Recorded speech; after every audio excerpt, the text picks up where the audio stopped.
people will reuse ideas. And these ideas can come in various forms, right? I mean, people can reuse, assets like 3D models, sound effects, textures, or they can reuse more mental things such as ideas, concepts, and designs. I remember when I was younger, I used to be like obsessed over Cuphead when it first came out. And then I remember my dad obtained the game on a Russian website. And I remember right after Cuphead blew up, there was another game which I don't even know the name of. I'll just pop it up on the screen, right? But it's effectively like, it's a game like Cuphead, but it's like worse, and it's like clearly meant to be Cuphead, but like slightly original. And so people rightfully caught on to the game saying like, hey, this is just a Cuphead clone that's worse. And I have no idea where the game is now, but the fact that I can't even remember its name should say enough. But then there was another game which was seemingly also inspired by Cuphead, but it was unique, it was original, and it was done right. These two games show us the difference between copying and taking inspiration. And this is where Roblox comes in. Hopping on the Roblox homepage actually shows that a lot of the games are quite similar. While the thumbnails and titles of the games may seem different enough, a lot of them actually are the same. They have very similar designs, very similar UI, and just very similar gameplay elements in general. And you'd think that Roblox themselves would try and aim for more originality on their platform, which is where we get to the toolbox. In case you're not a Roblox developer, the toolbox is an item inside Roblox Studio, the place where the games are made, that effectively just gives you access to a lot of assets. These are assets that are created by the community and sometimes Roblox themselves, and these all range from being models, skyboxes, scripts, etc. For example, we have Maxwell the cat, which is a model of the cat. We have Scary Sky, which... oh no. But these are items that Roblox pushes as essential. If we look at the items themselves, they have over, 6,000 reviews? And these are just reviews, by the way, right? So the amount of people who actually downloaded these things are likely in like the hundreds of thousands range. And I'll be honest, I began with the toolbox, right? Like when I was, I don't know, like 11 or 12 or something. It was called a like Combat Sandbox or something. And it was literally just like a mix of assets. I had no idea how to actually make a good game. I just went onto here, looked up zombie, and then I just added zombies into my game. And so you might look at the toolbox and think like, oh, okay, so this is just like a thing for beginners, right? This might just be a thing for like, kids to play around with.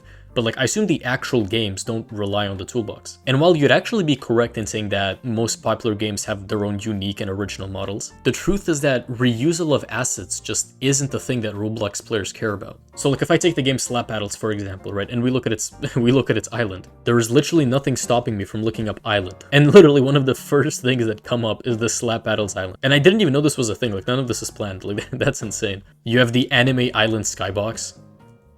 There we go.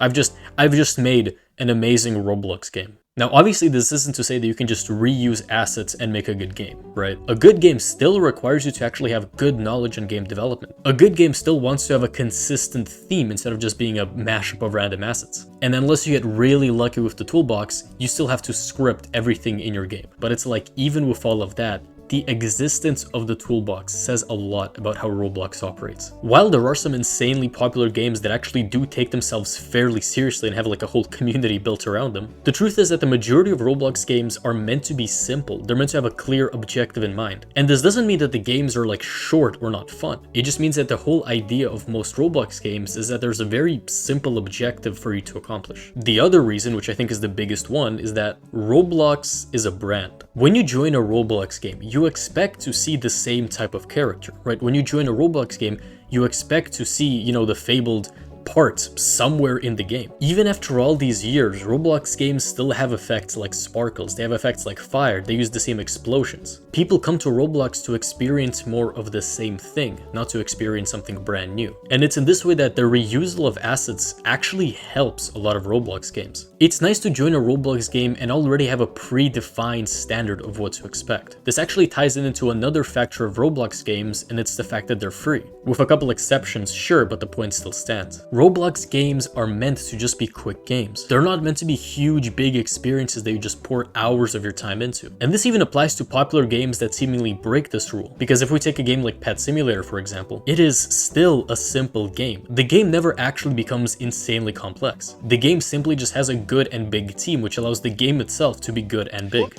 All of these things, details, and quirks about Roblox allows it to succeed when most of its games are just reused assets. It's why I'm able to take this restaurant asset and with good enough branding, I could unironically turn this into a profitable game. And this is why I believe that if you're a beginner Roblox developer, Roblox is the best place to start. And I know that I might seem biased because, I'm a Roblox developer myself, and that I also have like a course on Roblox Studio, which is on sale if you use the coupon EDGEBYTE, which is a dumb coupon, but people in the comments just keep saying things, so but it's like there's a reason why I've stuck with Roblox, right? It's just because it's easy. It doesn't require me to build a whole team and to create my own sounds, create my own music, create my own, textures. Roblox instead makes all of these assets for us. And from there, all you have to do is actually apply some creative output and make a good game. This makes Roblox an insanely welcoming platform for both Roblox developers and Roblox players. And I consider it to be the biggest factor in Roblox's success.